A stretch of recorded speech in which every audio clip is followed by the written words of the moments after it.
sua intercessão, que possamos ter profunda disposição de escuta interior, de escuta profunda, de tudo aquilo que poderemos receber nesse capítulo. Ave Maria, cheia de graça, o Senhor é convosco. bendita sois vós entre as mulheres. Bendito é o fruto de vosso ventre, Jesus. Santa Maria, Mãe de Deus, rogai por nós, pecadores, agora e na hora de nossa morte. Amém. Então, queridos irmãos e irmãs, comunitário de vida, comunitário de aliança, membros das famílias, amigos que participam dessa formação mensal, desse compêndio do mês de maio de 2023, a partir da página 224, vamos fazer o comentário desse tema, desse mês de maio, viver o retorno à confiança. E vamos explicar por que recebemos esse tema importante. E também dizer nessa introdução a importância desse mês de maio, que é consagrado à nossa Mãe, a Virgem Maria, e particularmente no ponto central desse mês de maio, com a Virgem Maria, com os apóstolos no cenáculo, né? Para os 9 dias que vão preparar a festa de Pentecostes, para receber uma nova efusão do Espírito Santo, e a mais das novenas. Né? Essa novena de cada ano é a mais de todas nossas outras novenas que fazemos com a Virgem Maria. É a fonte da novena, né? Porque da Ascensão a Pentecostes. Esse ano será do 19 a 28 de maio, e vamos viver com a Virgem Maria esse retiro, esse seminário, nova preparação de uma efusão do Espírito Santo. Então, a Virgem Maria é muito presente nesse mês de maio, com o 3 de maio também a Nossa Senhora de Fátima, que é nossa santa padroeira. Também tem a festa da Visitação, 31 de maio. Então, é por isso que esse mês de maio é muito acompanhado pela Virgem Maria. Também outros grandes santos desse mês de maio, 1º de maio, São José Operário, mas também outros santos. Ontem, Santo Atanásio, um grande teólogo do Verbo no século IV, um grande doutor da Igreja, que é bem desconhecido muitas vezes e que merece para nós sementes do Verbo, que precisa de nossa atenção particular. Tem outros santos, também São Filipe e São Tiago, que são grandes apóstolos que vamos celebrar, ou que já celebramos. Não sei quando vocês vão poder participar dessa formação. São Bernardino de Siena, Santa Rita de Cássia, São Filipe Neri e outros santos desse mês de maio, que é um mês muito rico de grande graça. E também a segunda-feira de Pentecostes, que é dedicada à Virgem Maria, Mãe da Igreja. O Papa Francisco, há 2 anos, 3 anos atrás, declarou esse novo dia consagrado à Virgem Maria, Mãe da Igreja. Então, não devemos deixar passar essa grande ocasião desse mês de maio. A intenção de oração do Papa Francisco, a irmã Maria Sara passou ontem essa vídeo do Papa sobre a intenção pontifical da oração, sobre os movimentos eclesiais. As comunidades fazem parte desse grupo na igreja que se chama Movimento Eclesial. Nós fazemos parte.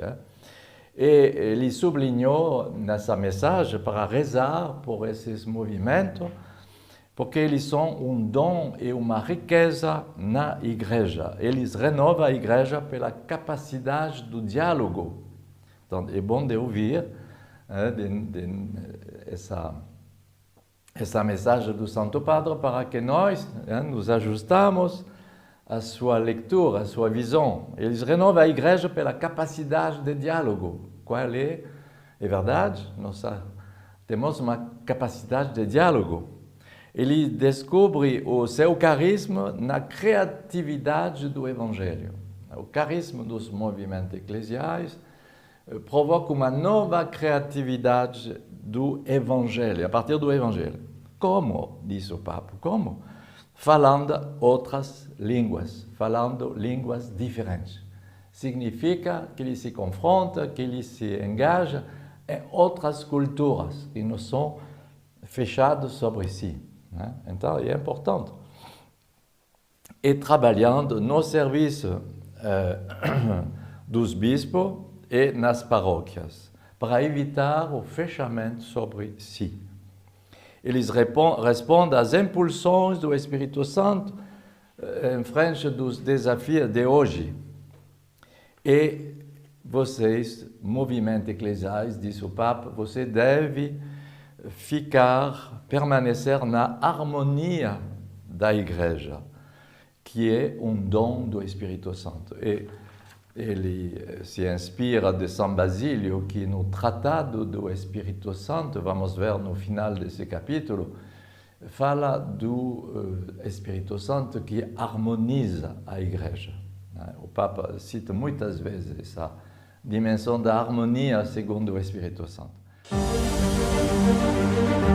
Los movimientos eclesiales son un don, son una riqueza en la Iglesia.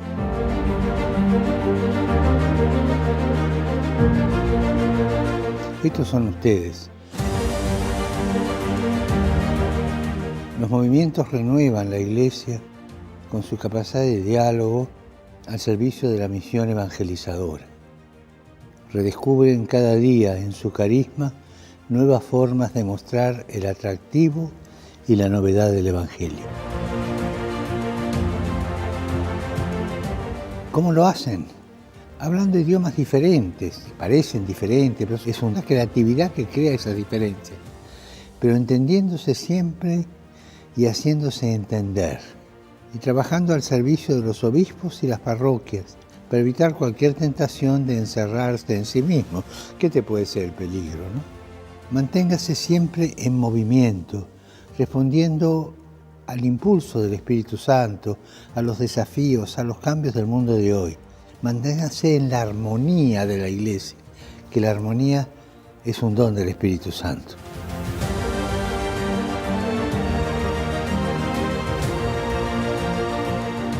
Oremos para que los movimientos y grupos eclesiales redescubran cada día su misión, una misión evangelizadora, y que pongan sus propios carismas al servicio de las necesidades del mundo, al servicio.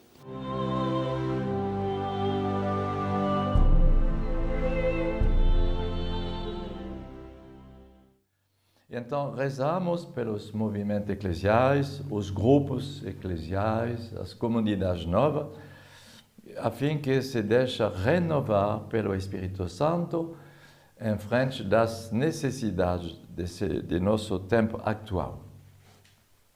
Então, voltamos agora, começamos nosso companheiro, página 224, viver o retorno à confiança. Tem primeiro ponto, são quatro pequenos capítulos. O primeiro capítulo, necessidade de um retorno na confiança. É verdade que os 2 anos que vivemos durante esse tempo marcado pela Covid, o Covid-19, foi como uma espécie de paralisia, de inverno, com a confiança. As pessoas não sabiam se ela podia se confiar nas instituições, na medicina, nos laboratórios, nas vacinas.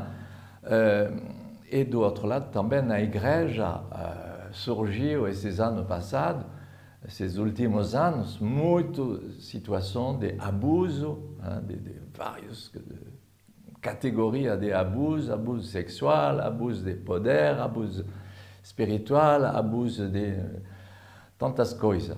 Então, tudo isso, finalmente, favorece como uma paralisia, um gelo. O inverno da confiança. As pessoas, sem perceber, mas com o ar que respiramos, finalmente começou a fazer com um fechamento em relação com a confiança. Claro que do outro lado, tem outro lado que poderia ser um excesso de fazer confiança e de ser um pouco sonhador, idealista e não realista.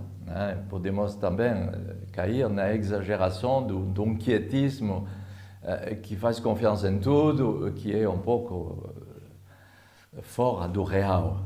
Mas você percebe os dois extremos. Essa crise de confiança, o Papa Francisco, justamente no seu discurso, o ano passado, em 10 de janeiro de 2022, declarou que devemos, nesse tempo, relançar, renovar um modelo de sociedade, porque, nesse momento, a sociedade vive uma crise de confiança. E devemos, então, voltar na confiança. Um grande sociólogo conhecido, Michel Maffezoli, diz que devemos fazer confiança num retorno da confiança. Ele é uma pessoa que analisa essas coisas no plano da sociedade e diz que devemos ter confiança na volta dessa confiança. E eu citei o profeta Isaías, porque a palavra bíblica, a Sagrada Escritura, é cheia dessa palavra de confiança. É um tema bíblico bem fundamental. Isaías 30, 15 e 16. Com efeito, assim diz o Senhor, o Santo de Israel, na conversão e na calma estava a vossa salvação, na tranquilidade e na confiança estava a vossa força, na confiança. Mas vós não o quisestes. Ai, ai, ai. Mas disseste, não, antes fugiremos a cavalo. Pois bem, haveis de fugir, ainda montaremos sobre cavalos velozes. Pois bem, os vossos perseguidores serão velozes. Meu Deus.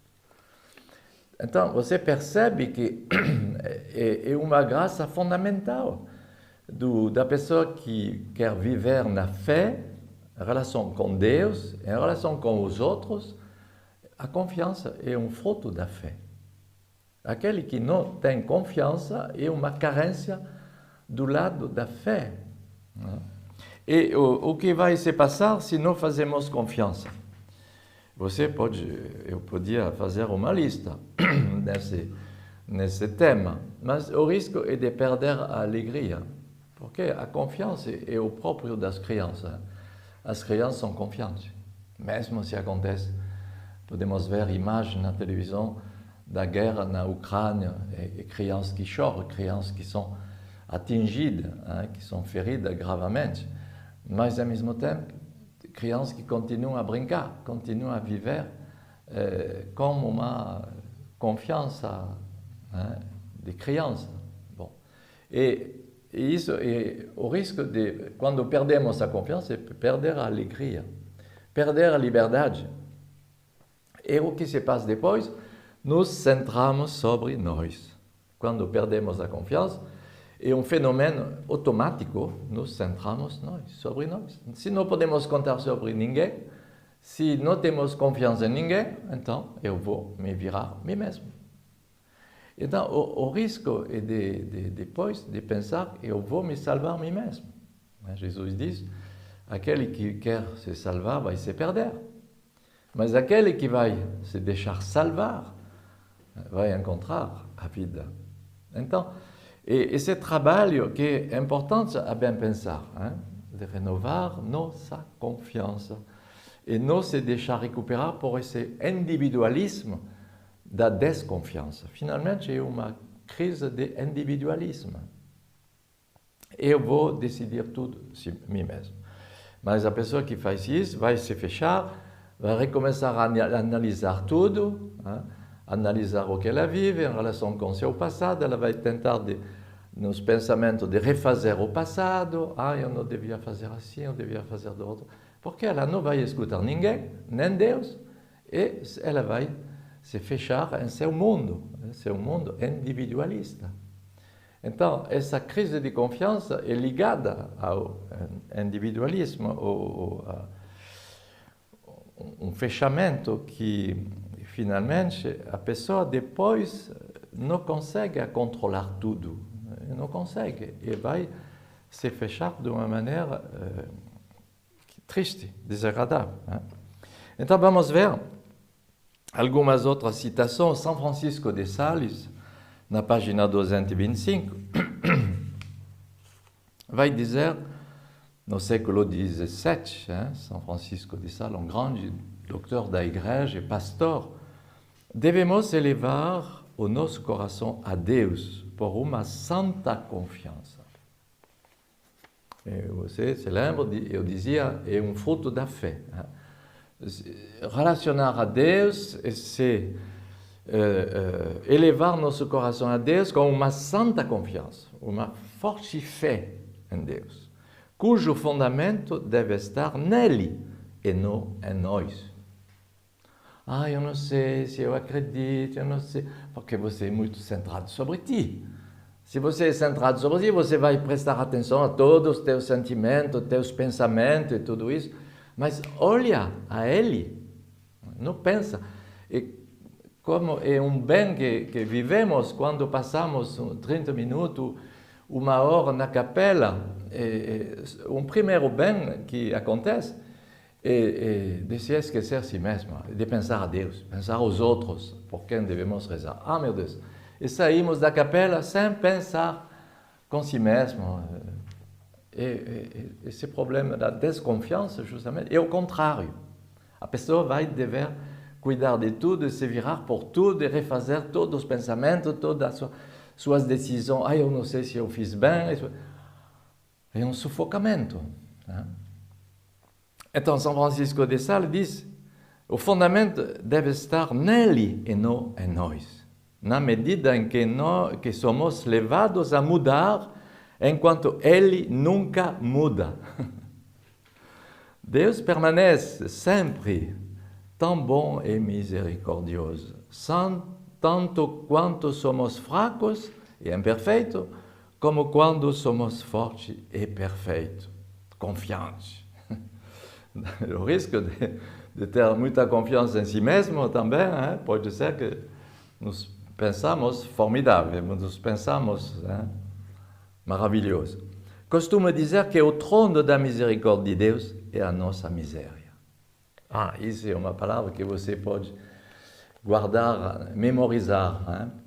Eu conheço uma outra fórmula, uma outra tradução que dizia Deus constrói o trono de sua misericórdia sobre o teatro de nossa miséria. Uma outra forma, o trono da misericórdia de Deus é a nossa miséria. Devemos, portanto, na medida em que a nossa miséria for maior, ter também maior confiança. Pois a confiança é a vida da alma. Tira a confiança, você lhe dá a morte. Então, é muito bom nesse mês de maio, consagrado à Virgem Maria, justamente, de renovar, de repassar um pouco, fazer uma leitura, um exame de consciência sobre como eu vivo a consciência ligada à fé. Como eu vivo isso em relação com Deus, em relação com os outros, em relação com o mundo de hoje. Porque tem muita coisa que, alguma vez, pode nos surpreender e nos chocar, nos provocar sufocamento dentro desse mundo. Ok? Então, na página 227, eu citei o Papa Bento XVI, uma outra catequese interessante. E por isso que muitas vezes eu tenho muitas citações, mas é verdade que, não podemos inventar tudo e receber tudo do Espírito Santo diretamente. São outros também que pensa e que recebe muitas inspirações. O Papa Bento XVI, que foi tão luminoso, declarou a extrema tentação a qual o crente é submetido é a tentação de perder a fé, a confiança na proximidade de Deus. A tentação contra a fé é a última agressão do inimigo. E a isto temos que resistir. E começa com a perca de confiança. Não perdemos a fé, mas começamos a relativizar o que os outros vão pensar, o que a igreja vai dizer, o que os bispos vão dizer como pastor, o que meu acompanhador pode me dizer. Eu começo a relativizar tudo isso. Cuidado, porque é a porta para depois se tornar a perder a fé. É a última agressão do inimigo, diz o Papa Bento XVI. Por que as pessoas perdem a fé? Porque podemos perder a fé. É um caminho de relativismo, de dúvida, de relativização que começa. Então, cuidado. Se você percebe bem, analisa um pouco essas declarações, vocês vão perceber que nesse contexto são 3 reações que eu sublinhei na página 227, 3 reações naturais e humanas que produz uma falta de confiança. A fuga, a tentação da fuga do real, provoca uma perca de confiança. O espírito do mundo pode também fazer relativizar o essencial. E a idolatria. Quais são os ídolos de hoje? Se fala da idolatria do país de Canaã, quando os hebreus entraram na Terra Santa, e descobriram Amorita, Hitita, Anatita, você sabe, todas as idolatrias desse mundo pagão. Mas hoje, nesse mundo de hoje, quais são os ídolos que podem nos recuperar a atenção, que podem nos, finalmente, fazer desviar nossa confiança? A fuga. Não, eu vivi isso durante 15 anos, agora não, eu vou fazer outra coisa. Pode ser uma fuga do real. A fuga do real, o espírito do mundo e a idolatria pode ser essas 3 tentações da desconfiança. Medo também, um mundo que é marcado pelo medo. O Papa Francisco, nessa meditação do 14 de março de 2016, eu citei, ele diz que ele faz uma oração muitas vezes diante de situações incompreensíveis. O Papa ele mesmo não entende como acontecem essas coisas. A guerra na Ucrânia, de um dia para o outro, que se declarou. Durante situações incompreensíveis.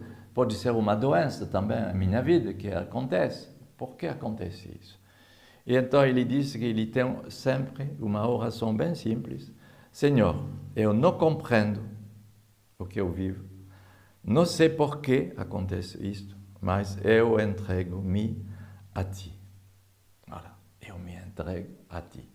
Não sei por que essas coisas acontecem, mas, bom, Senhor, eu Te faço confiança. Eu me entrego a Ti. Ok?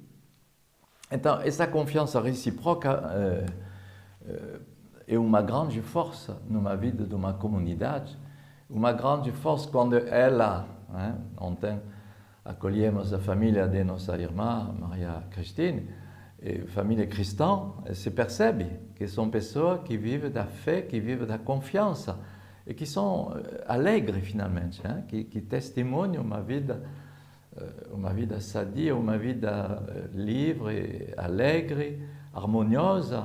E como é bom de encontrar testemunho assim dessas pessoas. Essa confiança recíproca é uma grande força nas famílias também. Então, por que temos, segundo capítulo, eu vou tentar de fazer mais rapidamente, mas de onde vêm as dificuldades a fazer confiança? Já falamos pouco, mas eu pesquisei do lado da psicologia. Não tem nenhuma prova que a desconfiança vem, que seja uma doença, uma patologia. Não tem prova que seja uma patologia. Tem várias maneiras de desconfiar. Mas é verdade que podemos sublinhar alguns pontos que a psicologia ajuda a mostrar que perdemos a confiança. Por exemplo, uma criança que foi abusada no seu passado, como depois que ela vai descobrir, quando ela vai crescer, ela vai descobrir o que ela vivia pequena, como ela vai depois fazer esse passo de confiança, de voltar à confiança. Porque ela foi instrumentalizada, ela foi utilizada, ela foi por um interesse que ela não tinha consciência. Então, isso pode provocar uma desconfiança. Sem falar de uma doença patológica, mas pode provocar na pequena criança. Também, uma criança que vai perceber que sua mãe não cuida muito dela. Ela vai ter uma dúvida, ela não vai se sentir amada, ela vai pensar, minha mãe se interessa a outra coisa que eu. Então, são coisas naturais também, que se tornam uma disposição psíquica. Eu falei disso na página 228. Se torna a desconfiança uma disposição psíquica. É bom de ver a nossa vida se eu não tenho esse tipo de disposição. Porque, por exemplo, a mãe ou o pai que vão dizer sem cessar, cuidado, não fala nem qualquer pessoa, cuidado, não sai, cuidado, fica em casa. Cuidado, pode provocar uma certa desconfiança depois, na educação, no crescimento da criança. Que se torna uma desconfiança sistemática. Quais são, em mim, as confianças sistemáticas? Por exemplo, acontece que podemos rezar no acompanhamento, esse jovem que ouvi falar sua mãe que os homens não valem nada, porque a mãe foi abandonada, o marido abandonou os filhos, abandonou a mãe, e a mãe, sem cessar depois, fazia esse filme, os homens não prestam por nada. Bom, então, pode ter que essa criança, se tornando adulta, depois vai dizer, mas os homens, eu tenho confiança com as mulheres, mas os homens, distância, porque o perigo vem desse lado. Quais são as coisas que eu devo trabalhar, que mina minha confiança interior? E também os psiquiatras declaram que os que são os desconfiadores, os grandes desconfiadores, são pessoas que idealizam muito as relações interpessoais. Pessoas que têm uma idealização.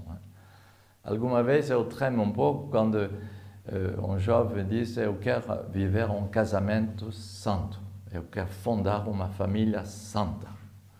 Eu penso que é bom, uma intenção muito bela, muito boa. Mas, do outro lado, quando ele vai entrar no real de cada dia, talvez ele vai se desanimar, porque ele tinha um ideal tão grande, tão elevado, tão forte. Como ele vai encontrar a mulher santa, com quem o marido tão santo com quem ele vai casar para fazer uma santa família. O ideal é tão elevado, e da mesma forma pela vida consagrada. Eu quero ser como Santa Teresinha do Menino Jesus, com a cruz lá e as rosas e o sorriso, tão feliz. Eu quero viver essa vida consagrada, pronunciar os votos. Bom, e depois uma sacudida do responsável para o serviço comunitário vai fazer perder a paz. Então começa a escola do realismo. Então, cuidado com essas coisas tão elevadas, idealizadas. E falamos do Covid, no início, mas o Covid provocou outra coisa no inverso, extremo oposto, complotismo, conspiracionismo, desconfiança. Complotismo significa que não podemos ter confiança com ninguém. Bom, você percebe essas duas extremas, finalmente, de uma confiança idealizada, idealista, à falta de confiança. Número 3, eu fiz uma lista de 8 conselhos. Eu não sei se o especialista de psicologia ou outro concordaria com isso, mas eu me perguntei qual seria porque eu fiz uma lista de coisas negativas, então eu disse, eu vou fazer agora os 8 conselhos de uma lista positiva para reanimar a confiança. Então, primeiro, retornar a uma vida de oração pessoal, comunitária e celebrativa. Porque a celebração nos ajuda bastante. A liturgia que celebra com os irmãos, mesmo se podemos sofrer de uma rotina, porque é sempre a mesma coisa, porque é nosso coração que deve ser renovado, não é as coisas que devem ser renovadas, não são as coisas que devem ser renovadas de fora, mas é o interior que deve ser renovado. Mas a participação, uma celebração, uma dimensão celebrativa nos ajuda bastante. Da mesma forma que as procissões, que é como essa manifestação exterior que nos ajuda.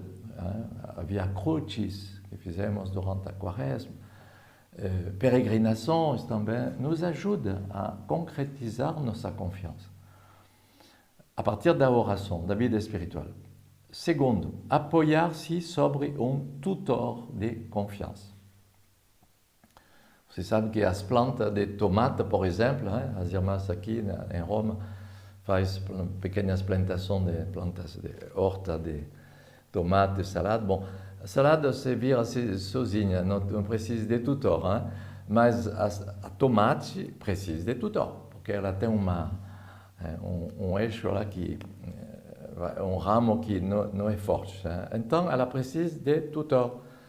Se você não é uma pessoa forte, de personalidade forte, você precisa de te apoiar sobre um tutor.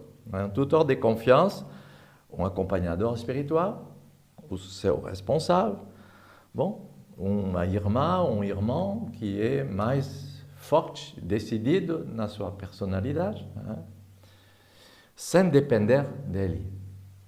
Claro que cada um deve ser o mistério que ele deve ser.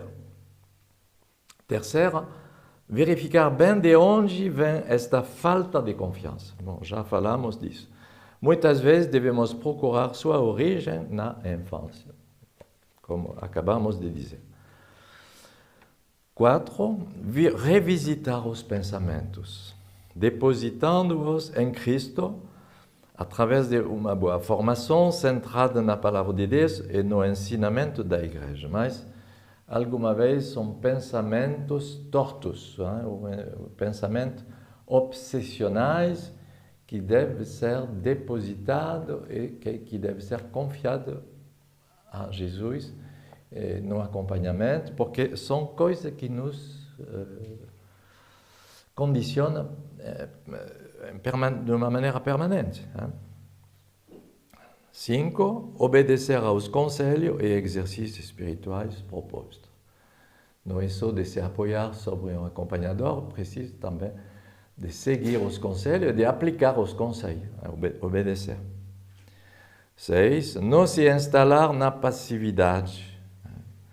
O jovem, muitas vezes, gosta de ser em seu quarto, sem fazer nada, se instalar na passividade, no celular, na música ou outra coisa.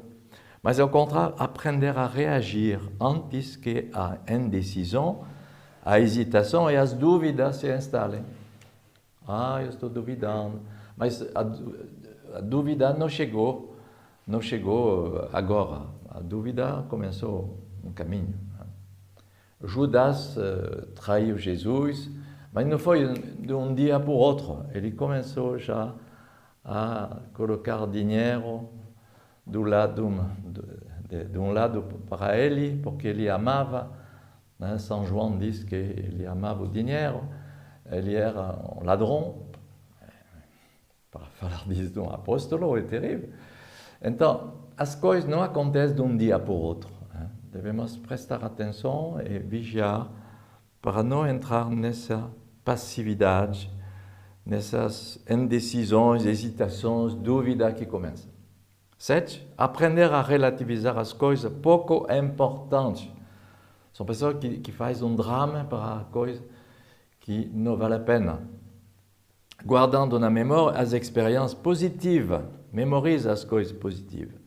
Lembrando que nem todos os seres humanos são necessariamente maliciosos, que ninguém é obrigado a viver sua vida inteira no papel de vítima.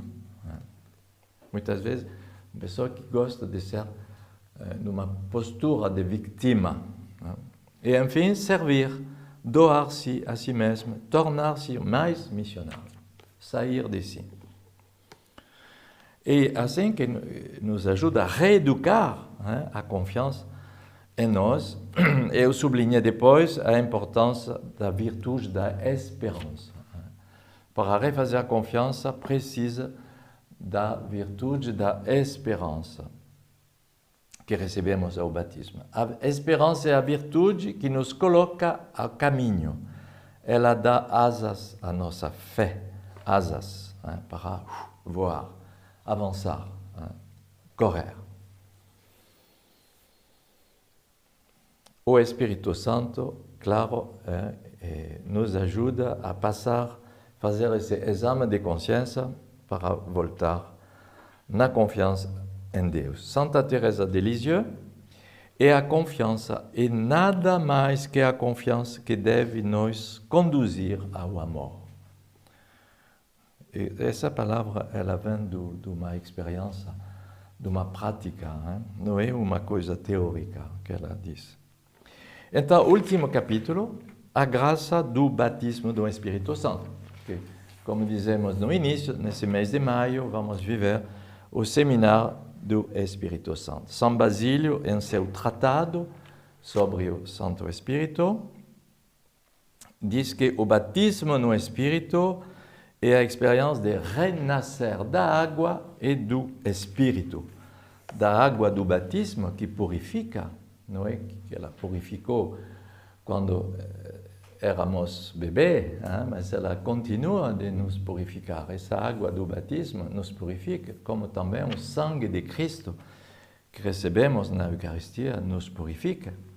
Então, essa graça do batismo no Espírito Santo, renascer da água e do Espírito. Então, vamos ler essa bela palavra do Tratado do Espírito Santo, e você pode depois buscar esse documento para ler integralmente. Eu citei uma pequena parte sobre o batismo no Espírito Santo. São Basílio vai dizer: o Senhor que nos concede a vida estabeleceu conosco esta aliança no batismo, tipo da morte e da vida. A água é a imagem da morte. Devemos fazer morrer o homem velho na água.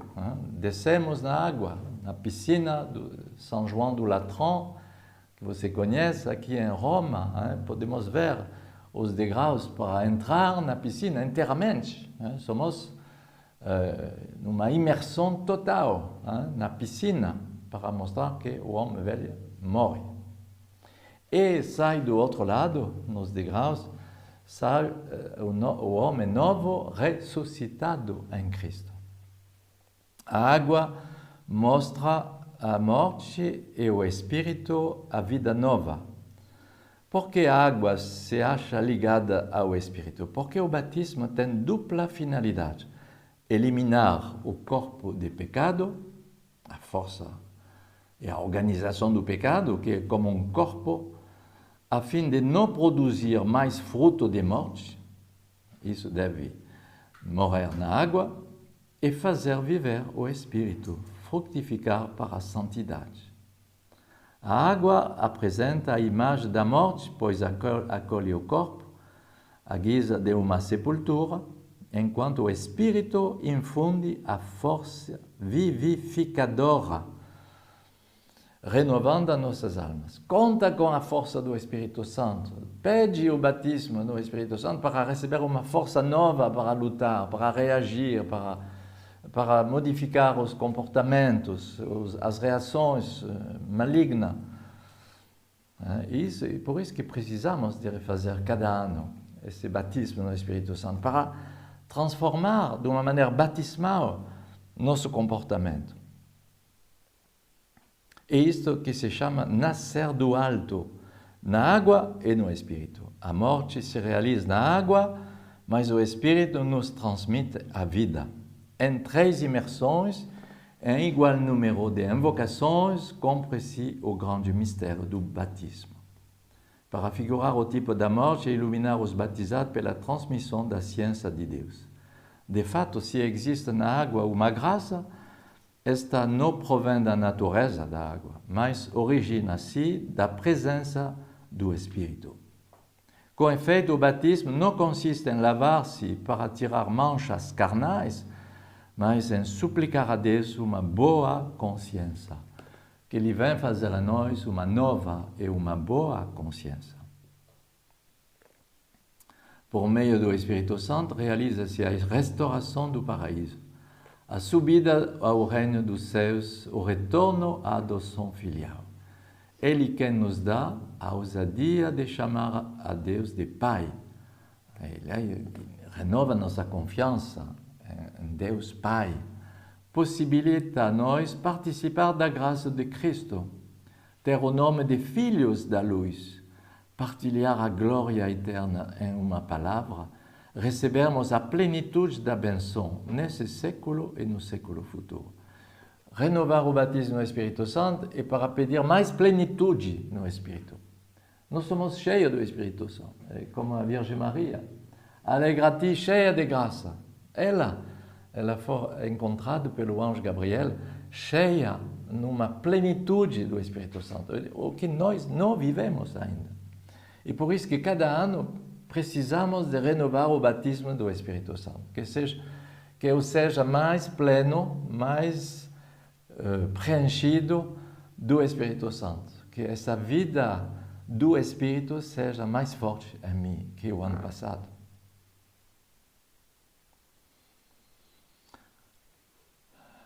E como em espelho, contemplar desde já presente a graça dos bens que nos estão reservados, conforme as promessas, e cuja fruição aguardamos pela fé. Aguardamos pela fé a realização da vida nova em nós, da santidade em nós. Se, porém, as aras são tais, o que será o dom completo? E se as premissas são tão grandes que será a plenitude integral que um dia vamos viver no céu. Mas nessa terra devemos fazer o treinamento para nos entrar nessa plenitude integral. Então, queridos irmãos e irmãs, pedimos ao Espírito Santo de sair da desconfiança, sair do fechamento sobre si, sair das coisas que nos centram sobre o humano sozinho, sem Deus, sem ajuda dos outros, para entrar na confiança verdadeira, uma confiança realista, livre e alegre dos filhos de Deus, mas confiança em Deus e confiança com nossos irmãos e confiança com a Igreja, sobretudo, que ela tem as promessas da vida eterna. Amém?